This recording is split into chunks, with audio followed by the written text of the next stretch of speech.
My Littleton group leader family. Hey, my words to you today will be as brief as they possibly can, but within them is my heart for the season ahead as we persevere into the messy, heavy, and yet life-changing work that God has called us into. But first, I want to apologize to all of you. To many of you, as you embarked on this group leader endeavor, I told you, I don't want you to feel alone. You're not on an island. We're all going to get together on a regular basis. And I realize that that hasn't been your experience. And though I've tried my best at times, I realize there is more structure and more rhythms that I need to put in place to be more available to you.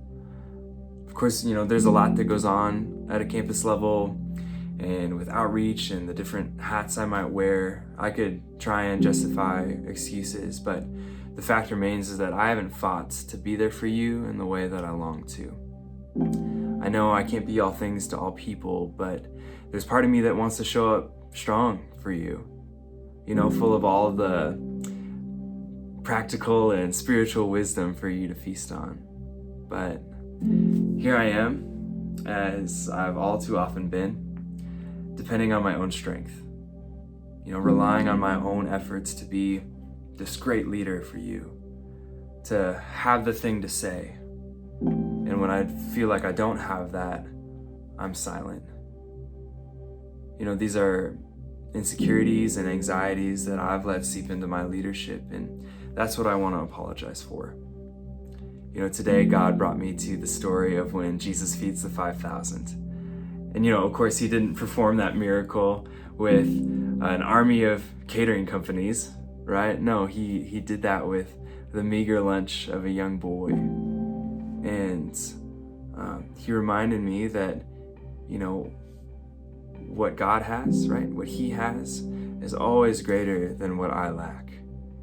And when our resources are given to him, he multiplies them in ways that we never thought possible. And while we may be prone to look at all of our deficiencies, in God's hands, all of our insufficiencies are his sufficiencies.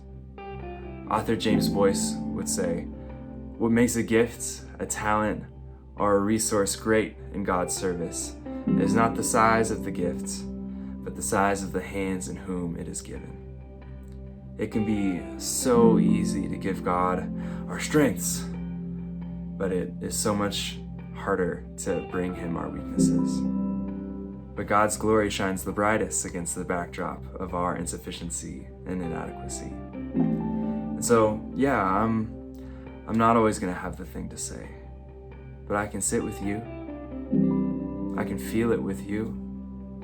I can pray for you and love you and encourage you and walk with you in the middle of the mess.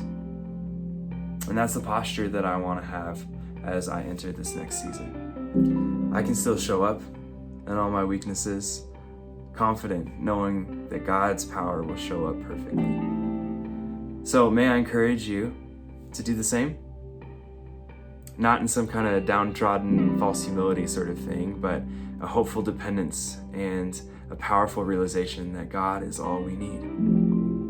You may feel like you have very little, but very little in God's hands isn't just enough, it's more than enough. Right? The 5,000 had leftovers. So why is this miracle the only miracle that's mentioned across all four Gospels? Charles Spurgeon would say, to make quite sure that we should never forget how much God can do with little things. And perhaps that's where you find yourself today. Can I encourage you, just as I'm learning myself, if you feel like what you have to give isn't enough, in humility and surrender, and bring what you have as an offering to the Lord. Simply who you are is more than enough. So I'd love to know how you're feeling about entering another season of group life. If you feel refreshed and driven, or nervous and apprehensive, or anywhere, everything in between, I just want to hear where you're at. And so I'll be reaching out here soon. I love you guys. I appreciate you more than I tell you. But I aim to change that. So I love you. Grace and peace. See you soon.